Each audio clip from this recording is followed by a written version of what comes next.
time round. Yesterday's meeting, which we should have had, was a little bit of a disaster. The idea of the meeting today is to get you guys to understand where business wants to be, where we want to go. And yesterday, the idea of the meeting was to get key staff together. Part of the key staff is QCs, QAs, and management team. It's all part of the team. If one of those is missing, you haven't got a team. So yesterday's meeting, when we left the QCs out, was not a very good example of how we want to show the company's progress in the future.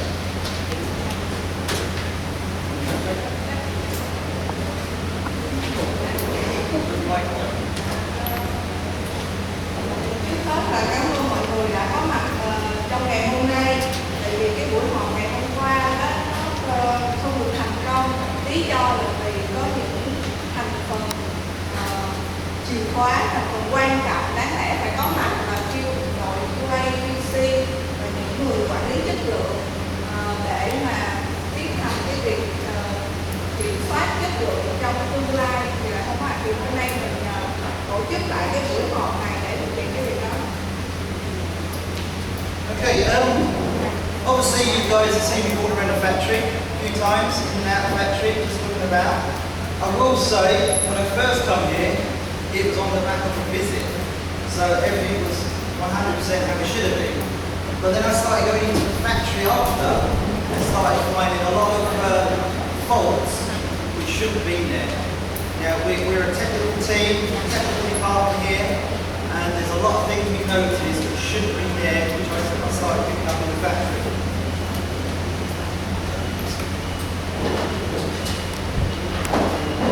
Thì trong thời gian gần đây á, thì bên bộ phận kỹ thuật của Trang có đi xuống xưởng một số lần và thấy có một số các cái vấn đề về bố trí của xưởng mà trên lý thuyết là sẽ không được xảy ra số các cái sai lỗi.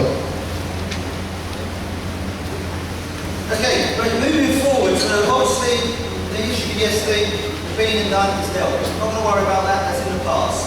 So going forward, if we decide to have meetings like this, which we're going to plan to have quite a few of these now, I would like to obviously make it clear that when we have these meetings, people have to manage the staff and manage the way the meetings are going to be. So none of the running around. I mean, I must have had 30 emails telling me about the meeting yesterday, but no one turned up. Or some people never turned up. Và có những cái lần sau nếu mà có những cái cuộc họp về cái cuộc như thế này á, mình tổ chức đó cẩn thận hơn. Tại vì trong thời gian rồi là được ba chục cái email nói về cuộc họp, nhưng mà đến hồi tới giờ họp không thấy ai hết.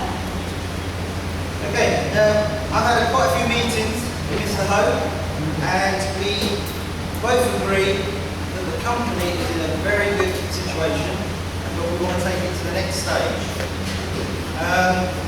We've got a lot of potential here, but we've got to bring that out of the guys in this room. You guys are the key to this business.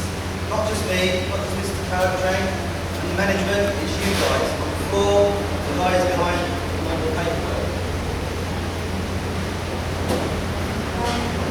Vì chúng tôi rất là tâm huyết của công ty, hôm qua là cũng phải hoạt động của công ty mà hôm qua thì không thể làm được, và cần có sự hợp tác của những người QC, những người trực tiếp quản lý chất lượng ở dưới xưởng, và vụ QA là người làm vụ phụ giấy tờ để cùng nhau làm tốt hơn công việc của chúng ta.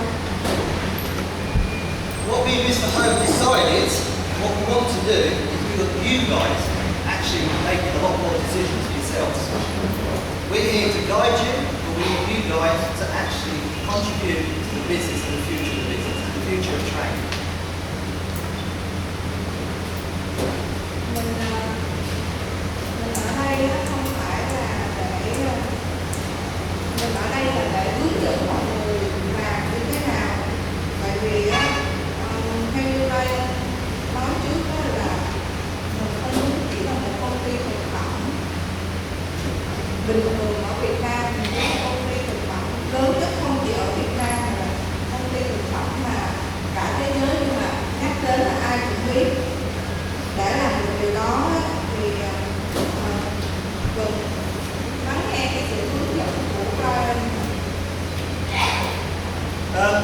I don't just travel 7,000 miles to come and work for a food company.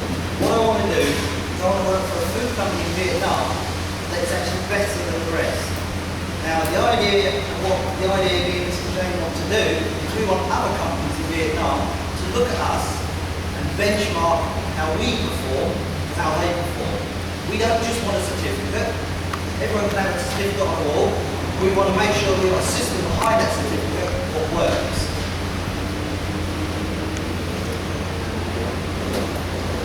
Vì vậy muốn những cái công ty ở Việt Nam là khi nhìn vào cái tấm gương của công ty mình là phải bắt chước theo bên ngoài, bên cạnh những cái chứng nhận mình có được, thực sự mình phải làm được điều đó.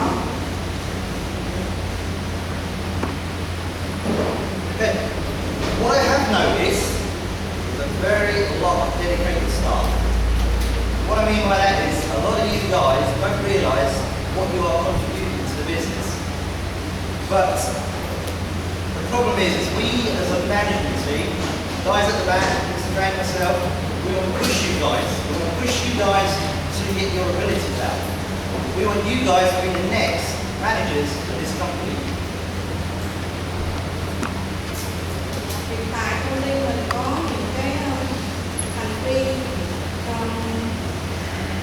khá là tận tâm tận tụy với công việc bên cạnh chú, nhưng mà hiện tại mình cần cái sự thúc đẩy hơn nữa để thực hiện được. For the last 6 weeks, when I've been walking around the factory, I've picked up quite a few little things I've noticed. But what I have noticed is that things that are easy to fix. They're not massive investments, they're not massive training. It's stuff that you guys, as a basic, should know and understand working in a food factory. Trong 6 tuần vừa rồi á, thì Ryan đi xưởng thì có phát hiện ra những cái lỗi, những cái cần phải quan tâm, và những cái lỗi đó có thể dễ dàng chỉnh sửa được.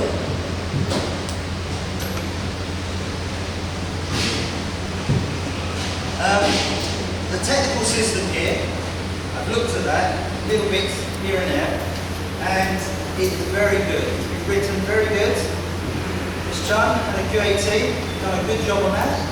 Yeah, there's tweaks there we need to do, things we need to change. We've got the system you guys put in place. The work you've done is very good. What we need to do now is get that system forth into the factory. To do that, we need these guys input to the system as well.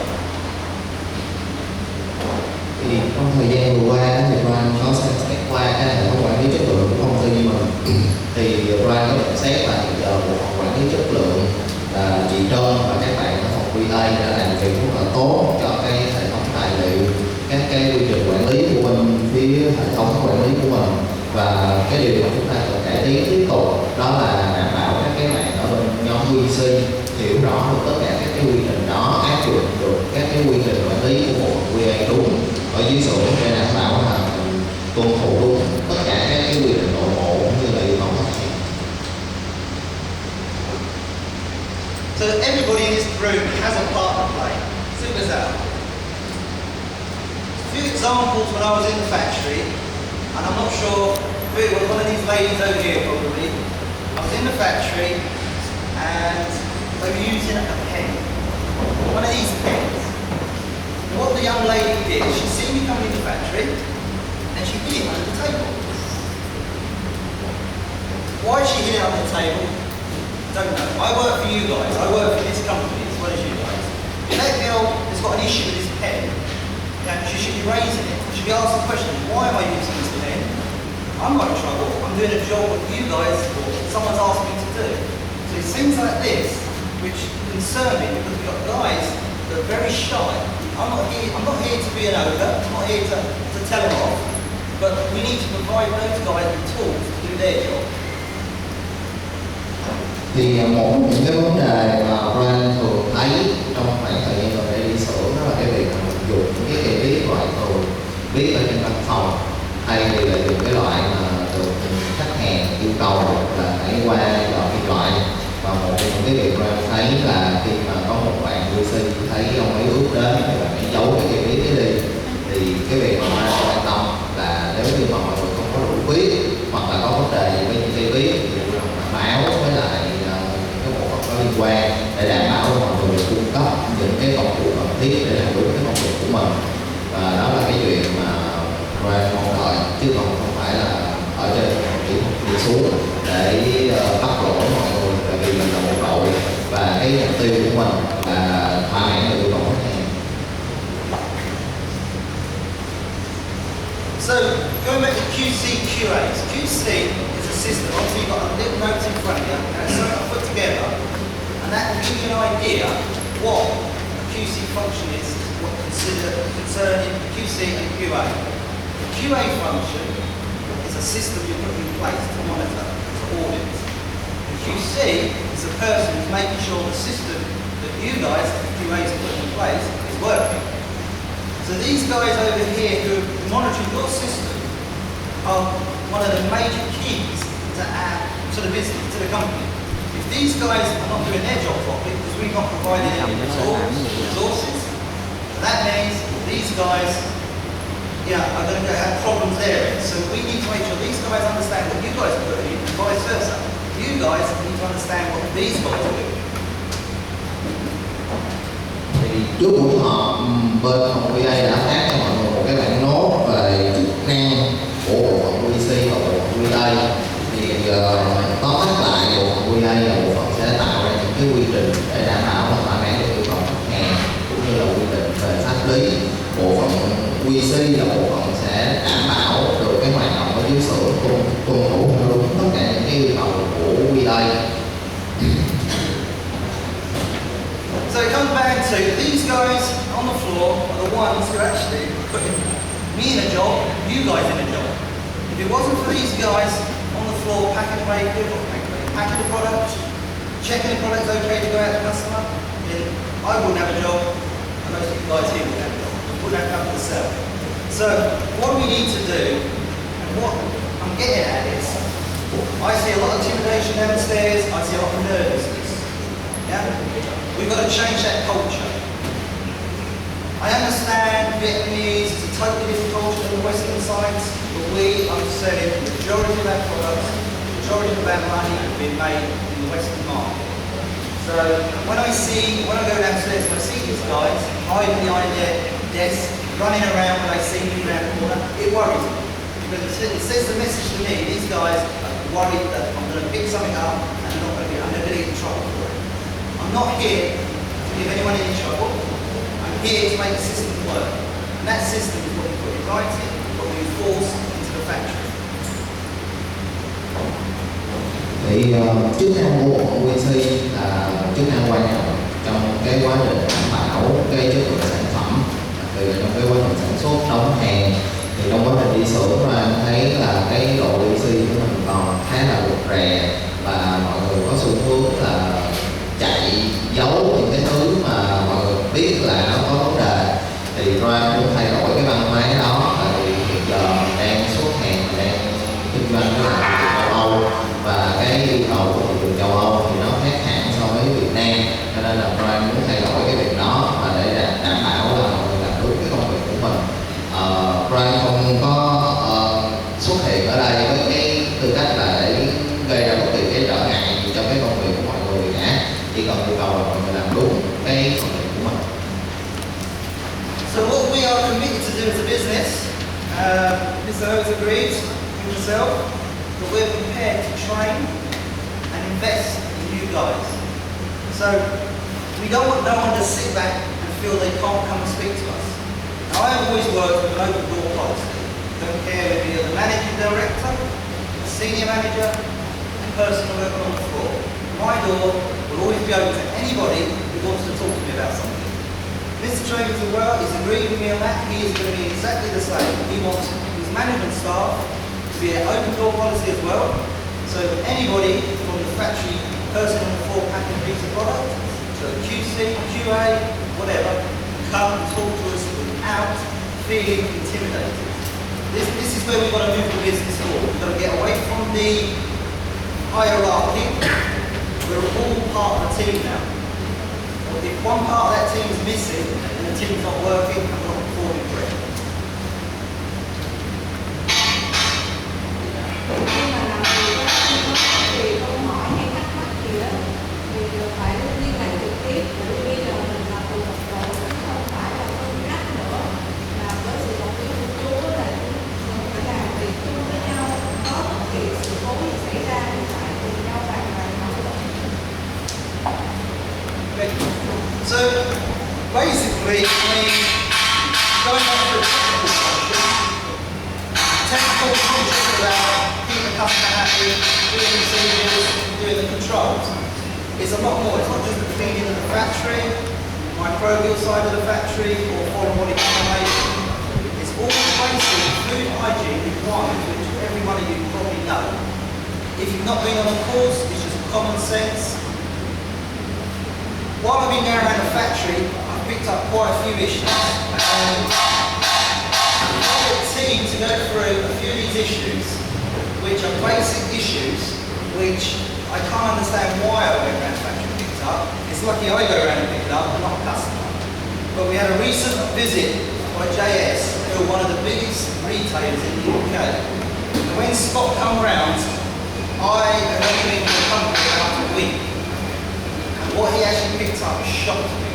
It was amazing. He never actually lost that contract. And that's how severe the problem is, and that's where we've got to change. So if T just explains a few of the issues which were picked up on the JS visit, which you guys will probably understand at the end of the day, they should have been thought, or should have been seen and picked up before any of the visits we had. Thì trong quá trình mà Brian đi xưởng thì có nhìn thấy một số các cái vấn đề mà theo Brian là nó rất là cơ bản mà không hiểu tại sao mình vẫn để nó bị vướng, đặc biệt liên quan đến cái việc là mình đang có một cái đợt khách hàng viếng thăm của Sainsbury mà nó có những cái vấn đề làm cho mình có thể dẫn đến rủi ro là bị mất cái hợp đồng với lại Sainsbury. Thì mình liệt kê lại một số các cái việc mà gần đây ở dưới xưởng mình đi xưởng mình phát hiện ra. Cái chuyện đầu tiên là những cái việc như là viết chì, bút xóa và những cái loại viết thông thường thì mình vẫn thấy ở trong cái hộp dụng cụ của mấy bạn VC. Việc thứ hai là những bạn ở trong cái phần định hình của máy chiên thì mình dùng mấy cái khay để cấp đông sản phẩm để mình kê cái chân máy. Điểm thứ ba thường thấy đó là các cái thiết bị kiểm soát, các thiết bị đo của mình thì hay phát hiện ra là mấy cái nhãn nó bị hết cái hình kiểu nội bộ. Một việc nữa khá là quan trọng và rất là may mắn là nội bộ mình đã nhìn ra trước và không để khách hàng họ phát hiện ra được, đó là thỉnh thoảng mình có những cái bàn cắt, các cái lá dứa thì trên cái bàn cắt nó có một số cái lưỡi dao bị mất, bị thất lạc, cũng như là các cái dụng cụ, mấy cái mũi kim thì hoặc mũi khoan mình để trong mấy cái hộp dụng cụ mà không có kiểm soát. Một điểm nữa, cái này thì nhắc lại để mọi người lưu ý thôi, nhưng mà rất là cảm ơn anh Tuấn là đã khắc phục cái việc đó rồi. Đó là mình dùng mấy cái con cù lon để mà chặn mấy cái cửa thông bên khu hai heo, khu lô heo, giữa hai cái khu lô heo là hai heo. Thì trước đây đó là con cù lon thì Brian có cái ý kiến là đổi lại một cái thanh kim loại nhẵn và đánh số. Thì cái chuyện này là ở dưới xưởng đã khắc phục rồi, ngay cái ngày hôm sau khi được nhắc. Thì cái này chỉ lưu ý lại, nhấn mạnh là cái điều này thì rất là cảm ơn của VC đã khắc phục rồi. Một điểm nữa khá là quan trọng, xảy ra lâu cũng được một thời gian rồi, nhưng mà cũng phải nhắc lại cho mọi người, đó là có cái cửa kính ở ngay chỗ tiếp giá như khu hải sản với lại cái phòng gửi dụng cụ. Thì có một ngày đi xuống thấy là nó bị vỡ, và khi mà Brian đi vô phòng thì mới thấy mọi người chạy xáo xào trong phòng để tìm mấy cái nhãn dán lên là cách ly. Thì cái điều mà Brian quan tâm là tại sao mình không làm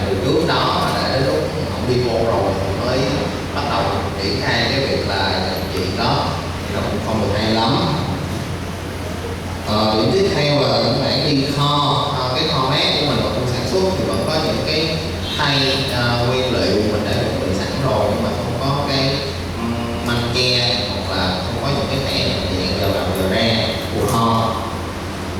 Cái điểm mà thường xuyên thấy, tuy nhiên đến thời điểm này đã được cải thiện khá là nhiều, là cái việc về nhận diện cái nhãn truy xuất cho nguyên liệu các loại phụ gia, thì mọi người có những cái cải thiện rõ rệt cho cái phần hoạt động truy xuất. Điểm kế tiếp là trong một số các cái kho của mình thì mình có những cái loại thực phẩm và hóa chất thì mình để trên cùng cái pallet, thì cái này là một cái điều cơ bản mà cần lưu ý. Tiếp theo liên quan đến cái việc đánh giá về an toàn lao động, đó là những cái cửa phát triển của mình, thì cũng phải mọi người vẫn vô ý khóa nó lại. Thì hôm trước ở bên phía khách hàng Century họ có đánh giá một cái điểm ghi nhận ở chỗ này là đội manager liên quan đến an toàn lao động. Mọi người lưu ý là tất cả những cái cửa phát triển thì giữ kín, không có sử dụng nó mà đừng có khóa nó lại. Điểm cuối cùng nhìn chung là ở trong xưởng mình cũng phải có những cái vị trí mà như mọi người vì nó khuất hay là do mọi người không quan tâm lắm đến nó, thì vẫn thấy có những cái điểm nó không được vệ sinh cả lắm. Hiện giờ thì đã khắc phục rồi, nhưng mà hôm bữa khách hàng JS đi thì thấy là có cái bức tường phía sau của cái tủ đông gió hình 4 thì nó còn mốc và dơ, ở trên đầu có những cái ống còn hở, thì cái điều này cũng nên chú ý lại chung cho một cái bố trí trong cái phần vệ sinh nhà xưởng của công ty. Thì đó là tất cả những cái điểm mà Brian nghĩ là đội QC của mình nên chủ động hơn trong cái việc là định kỳ đi kiểm tra và ghi nhận những cái điểm đó, cũng như báo cho các cái bộ phận liên quan để tiến hành khắc phục, đừng để đến lúc mà bộ phận kỹ thuật đi xuống hoặc là QA hay là khách hàng đi xuống thì mới phát hiện ra những điều đó, thì nó cũng hay lắm. So basically, what this has gone through is issues that I see. We've got QAs, we've got QCs in the factory. Those jobs, those things should be picked up every day. They should never be seen. I mean, to walk up to a wall with a customer, a 6-foot by a 10-foot wall, and it had mould completely down the wall, and there's actually got probably the smallest person in the factory to try to clean it, because there's one little patch where it's not being cleaned. It's ridiculous. Yeah, that is something what you guys as QCs, QAs should be picking up daily. The idea of a QA function is, yes, you're in the factory, you're looking after the paperwork, you're checking the functions correctly, you're checking the products are performing correctly, you're checking all the criteria, weights, metal detection. But on top of that, you're there as the eyes and the ears, and you're basically the police force in the food industry, you guys. Especially the QCs, you're actually monitoring everything every day. But QAs still have a function as well. And you guys should be in there looking and seeing exactly what these guys are seeing and picking it up. I should never ever go into that factory and find an issue, especially with a customer. Never with a customer. If I find it myself, it's not a problem. I can deal with that. But I've got to stand in front of a customer who's spending millions with us and explain to him what a mistake we've just made. And I don't particularly want to stand there in front of a top director or a top sales guy from a company and explain to him, oh, we can't do it, we don't know how to do it. That's where we've got to change the culture here. Thì cái nhận xét của Brian đó là những đợt đi với khách hàng thì có khi thấy là khách xuống đến xưởng rồi mọi người nó bắt đầu chùi rửa một cái khu vực nào đó, thì cái điều đó nó không hay. Nhiệm vụ của QC là mỗi ngày sẽ phải kiểm tra sát hơn cái hoạt động thực tế của xưởng để đảm bảo là những cái vấn đề mà mọi người gần đây phát hiện ra nó không bị lặp lại, và đặc biệt là không thể để cho khách hàng thấy những cái việc đó. Nếu nội bộ mình phát hiện và mình chỉnh sửa thì nó không là vấn đề, nhưng mà không thể chấp nhận được cái việc là đi với lại khách hàng và các cái bên có liên quan đi xuống xưởng và thấy những cái việc mà nó thuộc về những cái QC nên chú ý hơn đến cái hoạt động của cái thực tế của xưởng. Nhiệm vụ QA thì như là một cái lực lượng kiểm soát để đảm bảo là nhìn với cái quan điểm của khách hàng và phát hiện ra những cái mà QC còn bỏ sót để tiến hành khắc phục ngay. Còn nếu mà để đến lúc mà mọi người đặc biệt là đội kỹ thuật đi với khách hàng xuống và có những cái vấn đề sai sót mà mình diễn ra trước mắt thì nó rất là khó khăn.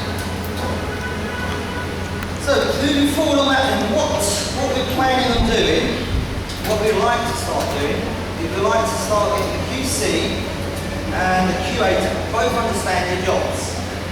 So, at this present moment, my understanding is the QC guys will write a lot of reports, a lot of processes. There's a bit of training going on with QA and QCs in the factory. What I want to get to the bottom of is I want to make sure that you guys are training these guys correctly. These guys understand exactly what you're telling them to do. There's no good us writing a procedure or policy if we're not training the guys in the factory to do that procedure or policy correctly. I go into the factory and I quite often pick up equipment. It's just a pet habit I've got when I go around into factories. And I think every day I walked into the factory downstairs, I picked up a thermometer which was out of calibration every day. So that's something, obviously, I'm not sure who calibrates those, whether it's the QAs, QCs, I'm not sure. But there's two sides to this story. QC are using that piece of equipment. Why are they not telling you it's out of calibration? Why are they not raising that piece of equipment saying, look, my thermometer is out of calibration? The other side is, why is that piece of equipment out of calibration? Surely there's a manual somewhere, there's a record somewhere telling us I must calibrate this piece of equipment every week, every month, whatever. But I'm still going in there as a manager, visitor, customer, and finding it. So it shows me that there's either a misunderstanding between who's supposed to be reporting it and who's supposed to be actually calibrating it. Thì để mà tránh những cái tình trạng có những cái sai lỗi cơ bản như vậy xảy ra thì cái ước tiến sắp tới của mình là nhóm QA sẽ phải training lại cho toàn bộ QC về tất cả các cái quy trình thủ tục và đảm bảo là QC hiểu đúng, tuân thủ, áp dụng và tuân thủ đúng tất cả những cái quy trình đó. Một cái ví dụ điển hình là về cái việc điều chuẩn nhiệt kế thì cứ mỗi lần Brian đi xuống xưởng thì lại có thể tìm thấy đâu đó trong xưởng cái nhiệt kế chưa có được điều chuẩn hoặc là nó đã quá hạn rồi khi nó mất nhãn. Thì vấn đề ra ở đây là QC là cái người mỗi ngày đều sử dụng cái nhiệt kế đó thì mấy bạn sẽ phải quan sát được cái việc là nó còn hạn hay không, nắm được cái yêu cầu là đến khi nào thì nó còn được hiệu chuẩn và báo lại cho những cái bộ phận có liên quan để đảm bảo là tất cả những thiết bị thì được hiệu chuẩn và được quản lý đúng theo cái quy trình mà QA đã đề ra. Nhấn mạnh lại là QC sẽ phải hiểu đúng được tất cả các cái quy trình mà QA ban hành, hiểu đúng, áp dụng đúng. Và nếu như các bạn có cái vấn đề gì liên quan đến thiết bị không hiểu hoặc là thấy cái thiết bị đó nó có cái vấn đề gì gây khó khăn cho cái công việc của mình, chẳng hạn như nó đến ngày hạn hiệu chuẩn rồi nó chưa được hiệu chuẩn thì sẽ phải tìm cái người nào nó có liên quan yêu cầu cung cấp những cái quy trình đúng và hiệu chuẩn lại thiết bị đó để đảm bảo là cái hoạt động của mình chạy đúng theo quy trình của QA đã đề ra. So it comes down to exactly what we were talking about a little bit earlier. Does everyone know what they're actually doing? So the idea is, does the QA know what the QC does? Does the QC know what the QA does? And that's what we've got to change. I want those QC guys to know exactly what they're doing and how they're doing it. And also, the QA who are training the QC, do they understand exactly what they're training the QC? I mean, I've gone into factories before where we've got QAs training guys how to use metal detectors. But at the end of the day, they're just showing them the basic. The QC is the one who's actually using the metal detector. They understand how the metal detector is working. Half the time, they're telling the QC or the QA what's wrong with the machine.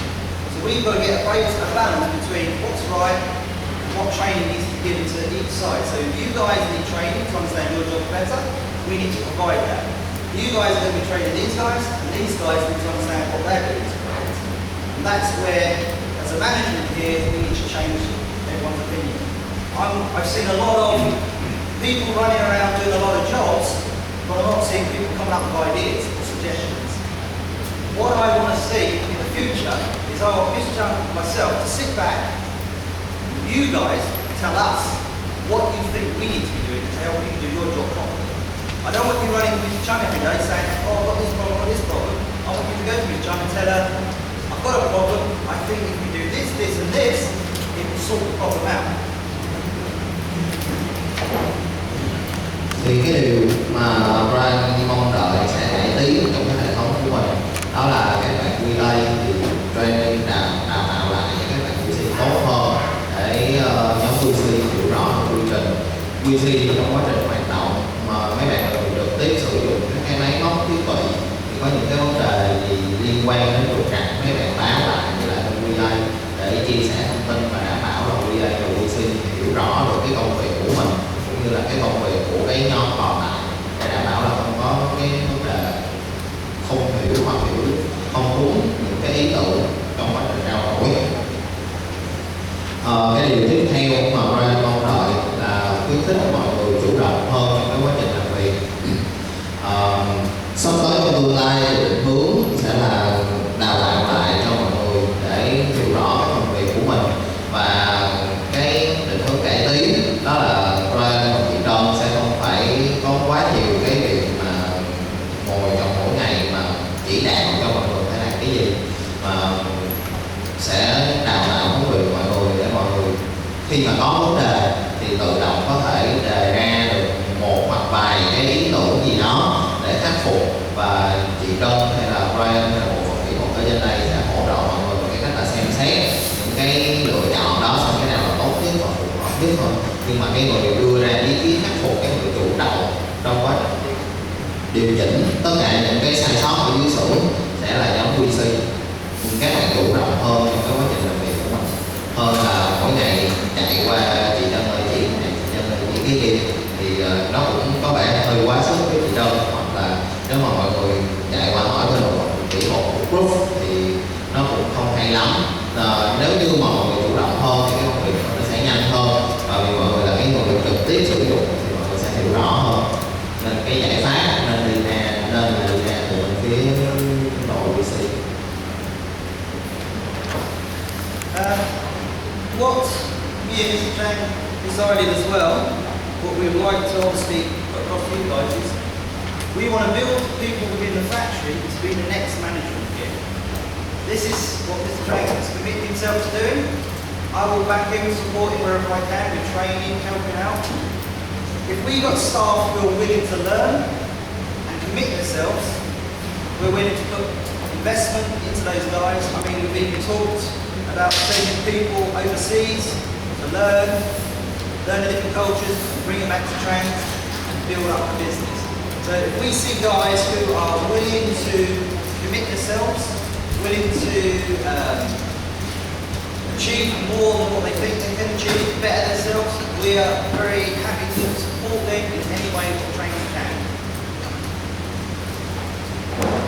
Thì định hướng cho tương lai theo như cái sự đồng ý giữa chú và Brian thì mình sẽ triển khai một cái chương trình đào tạo cho tất cả những cái nhân viên để mình có một cái thế hệ quản lý kế tiếp cho công ty. Thì tất cả những cái nhân viên, các bạn QC có tâm huyết với lại công ty và có cái định hướng tiến xa hơn nữa trong cái hoạt động của mình thì sẽ có những cái cơ hội đào tạo có thể là trong nước hoặc nước ngoài, học hỏi những cái kỹ thuật mới, những cái định hướng về văn hóa mới và mang nó trở về công ty triển khai và áp dụng để mình có thể thích nghi với lại cái thị trường và các cái yêu cầu của khách hàng châu Âu. So obviously, moving forward again, we need to get you guys to be a little bit more positive. Open, that's what we're after, open honesty. We want people to come to us, talk to us, tell us the problems. I don't want to keep going downstairs finding problems. If you find problems, want you to deal with the problem themselves, find solutions for it. The management here are basically here to guide you, support you in any way. Yeah, there's not a big management team here.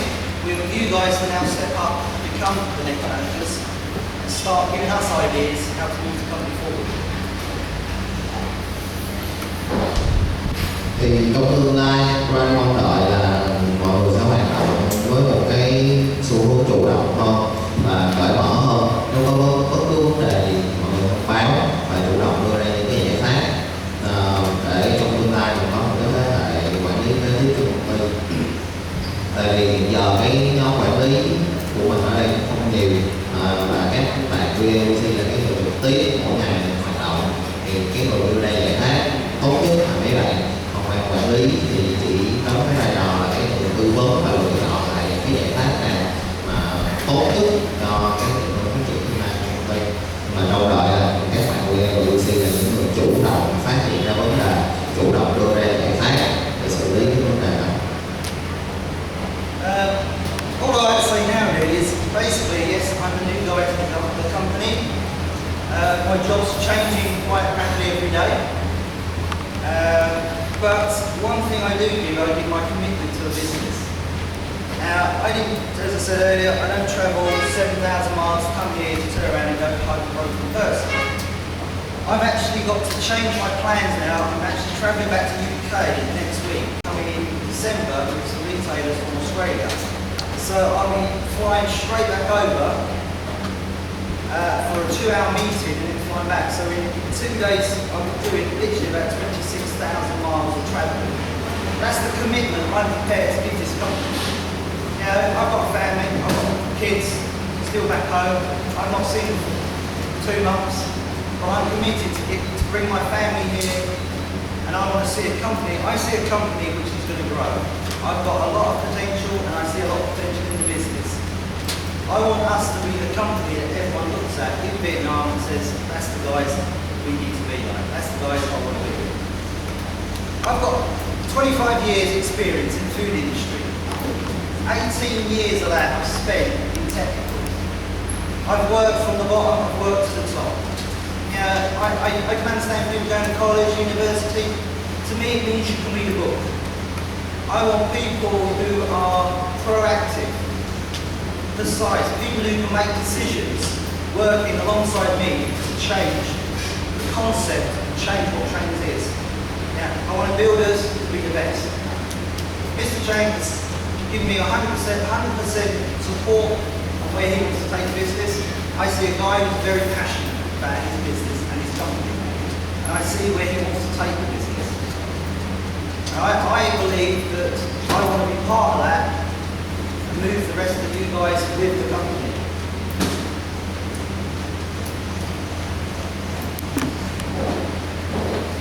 Tại công ty đang tìm kiếm những người mà có tâm huyết và năng động của công ty hơn là những bạn mà tốt nghiệp đại học xong là có nghĩa là chỉ biết đọc sách thôi, ngoài ra là không có cái sự chủ động trong công việc.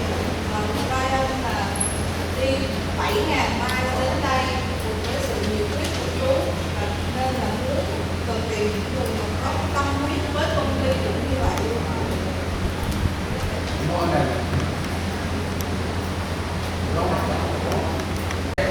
Very 26,000 miles for a 3-hour visit, 3-hour tour.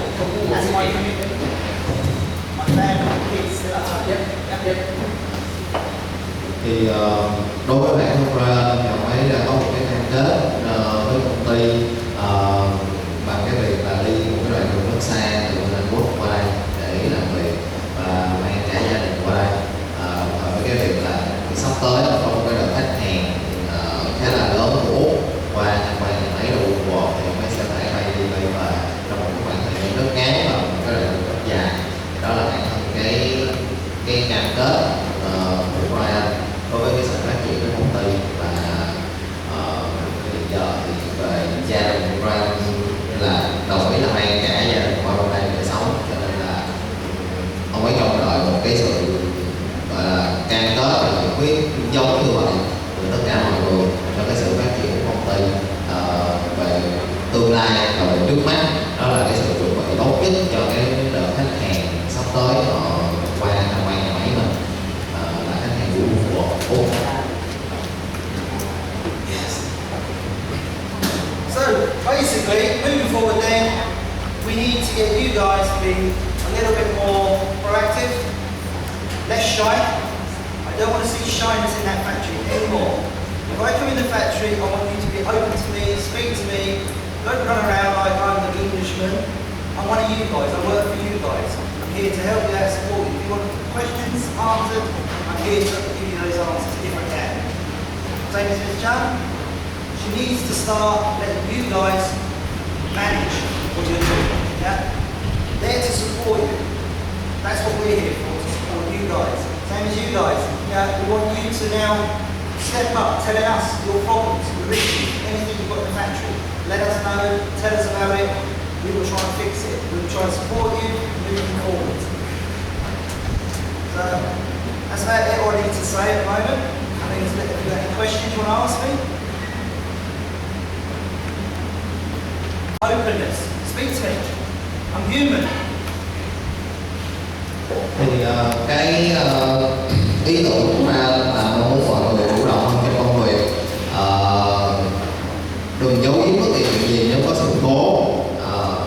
Ở đây mình là một đội, cho nên là nếu như mà có sự cố, có bất kỳ thắc mắc gì cần hỏi thì có thể hỏi thẳng ra chị Trân.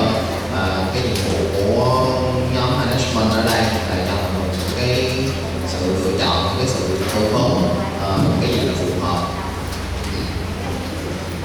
Brian ở đây là để giúp mọi người hoàn thiện cái hệ thống và để cho mọi người những sự tư vấn, chứ không phải là đi xuống xưởng để phát hiện ra mọi người có những cái vấn đề gì đó và gây những cái vấn đề cho bản thân mọi người. Vì mình là một đội mà cái yêu cầu cuối cùng của mình là để thỏa mãn yêu cầu khách hàng thôi, cho nên là nếu mọi người có vấn đề thì báo và mình cần một cái môi trường làm việc cởi mở hơn và chủ động hơn. Còn hỏi hiện giờ thì có thể hỏi rồi. So to upset you a little bit more now, I'm proposing a meeting, open policy meeting.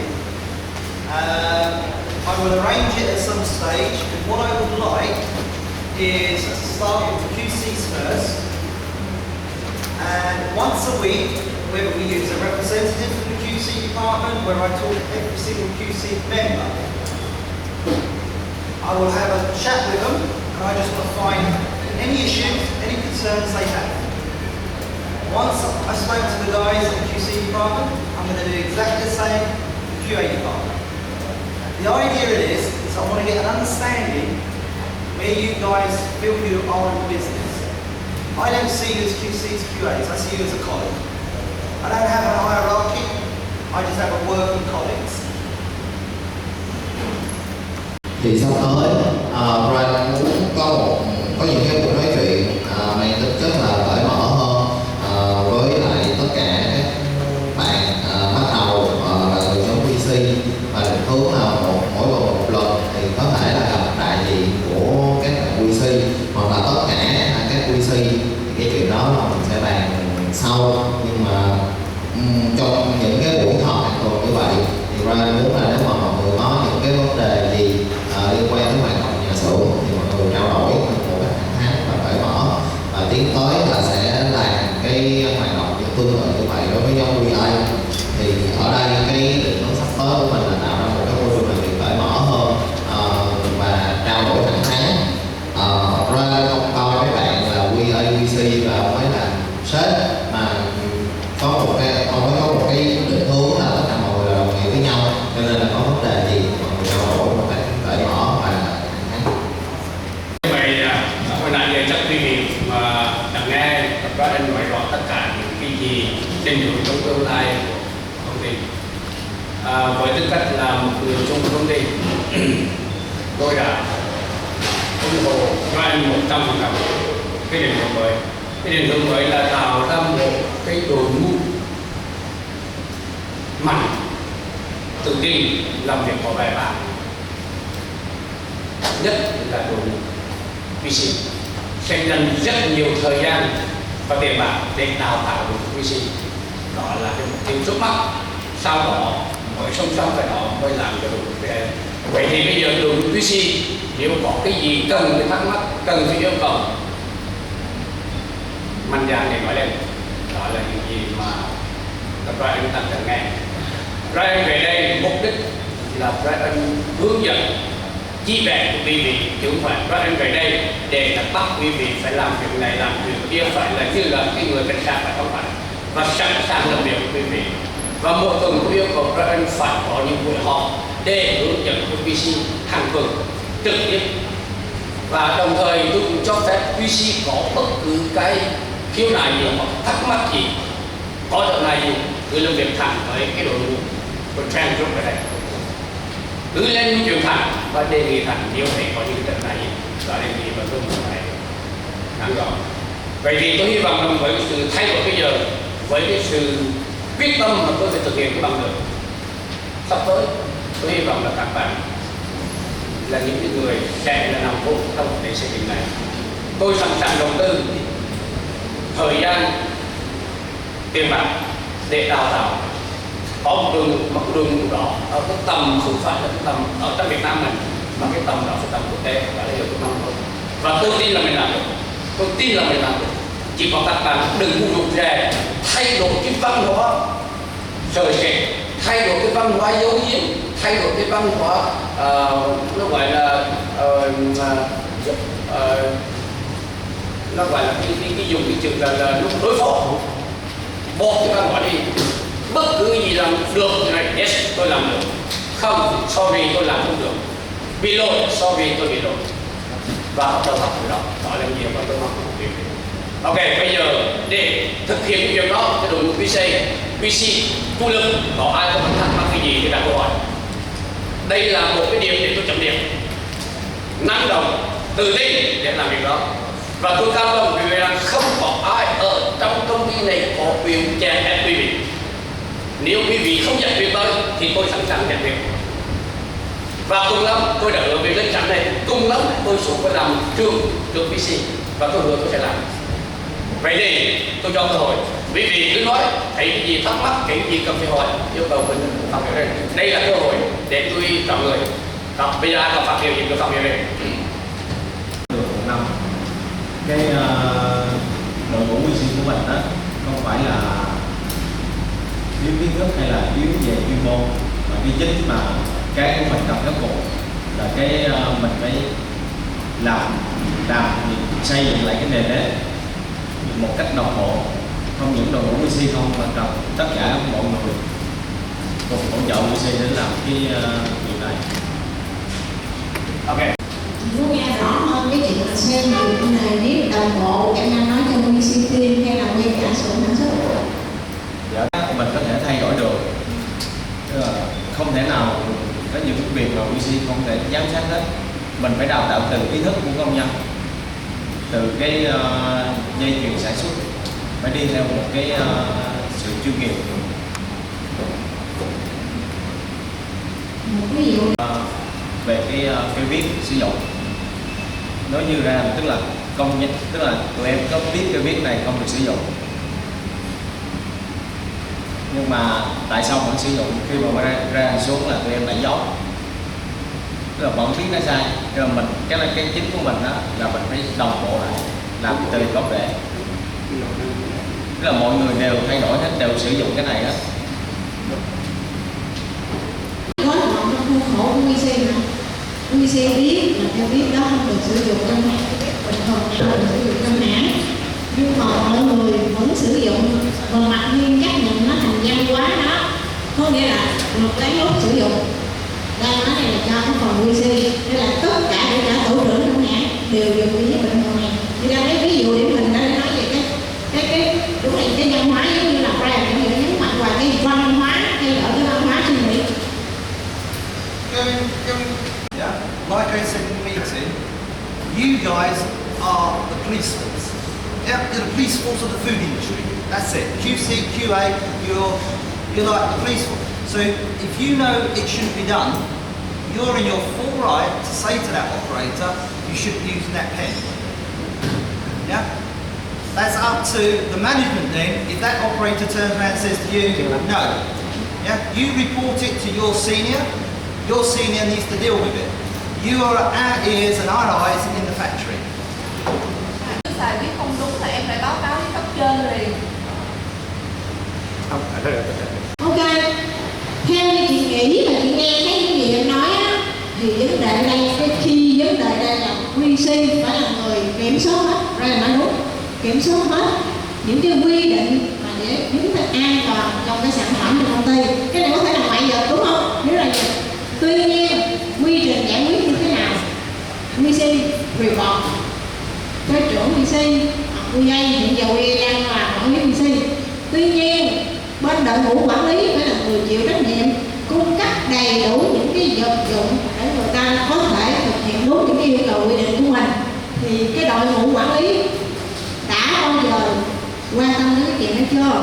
Nếu có hoặc là chưa tới thì bây giờ phải cung cấp đầy đủ những cái vật dụng để người ta có thể làm được. Còn nếu mình đã cung cấp đầy đủ rồi mà người ta những QC vẫn không thực hiện thì phải xét trách nhiệm lại QC của từng khu vực và QC trưởng của khu vực đó. Ok, tóm lại cái vấn đề. Tóm lại cái phần này thì tôi nhắc lại tóm lại phần này là đây rõ ràng là cái văn hóa hồi xưa tới giờ là luôn luôn che giấu, luôn luôn sợ sệt, luôn luôn chấp phá, luôn luôn đối phó, đó là cái văn hóa. Và bây giờ phải bỏ. Tôi chỉ là phải bỏ.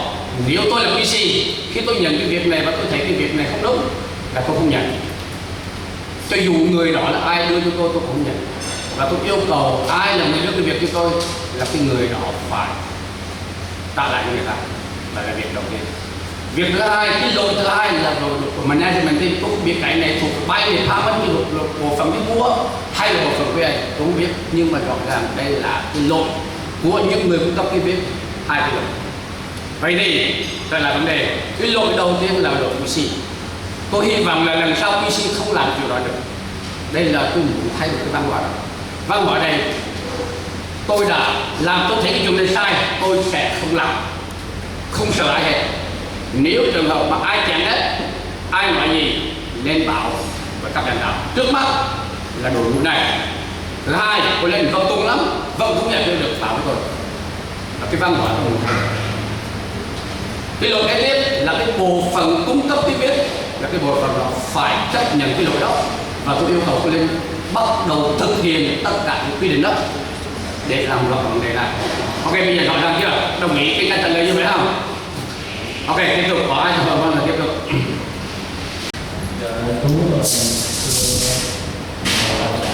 Thì con có một ý kiến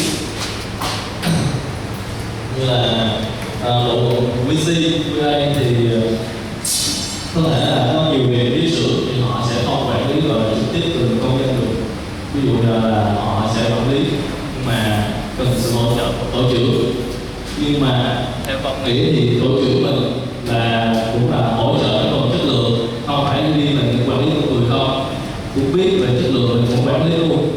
Như vừa rồi cái quản lý cái có một số người thì ví dụ như bên con đi sửa thực tế thì bên hải sản, bên sơ chế hải sản của bên lãnh đường thì có một số người thì con vô mà vẫn cầm điện thoại nghe nhạc, thì con có làm việc trực tiếp với bên tổ trưởng, nhưng mà bên tổ trưởng vẫn không giải quyết được. Có thể nói là tổ trưởng mình biết nhưng mà không hỗ trợ, không làm gay gắt.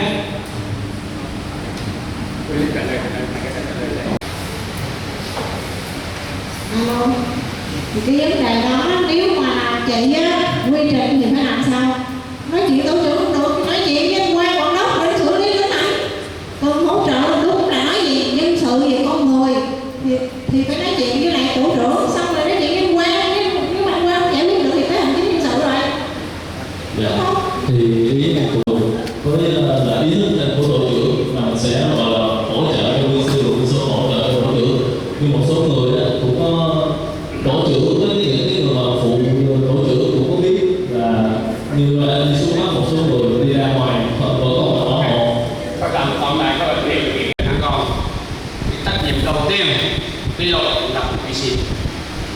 Nếu tôi là QC thì tôi nói tổ trưởng không nghe, tôi lên nói cấp trên tổ trưởng. Cấp trên tổ trưởng không nghe, tôi nói cấp trên của cấp trên được. Cùng lắm không nghe thì là chịu với tôi. Đó là cái Cái luật đầu tiên là của PC. Cái luật thứ hai là cái văn hóa của cái người thủ trưởng đó như thế đó, cái đó nó thuộc để pháp luật sẽ được chuyển biến nào. Trước mắt là cái trách nhiệm PC. Nếu tôi là PC, tôi sẽ đi bảo lên. Hey, xin mời đừng làm gì đó. Mà họ không nghe thì tìm được cái bảo. Cấp trên bảo được, không được thì làm cái đó là một vai trò của PC. Và tôi một vai trò chỉ là tiền như vậy. Và tôi bảo đảm được một điều, ở đây không có người nào có việc này này nếu vì việc làm được. Rõ nhất, rõ ràng chưa?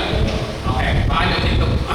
Hai bạn nói lòng này là để xác nhận buổi họp hôm nay, Brian nói rằng Brian đã hứa là sẽ cùng với các bạn để xây dựng một mạnh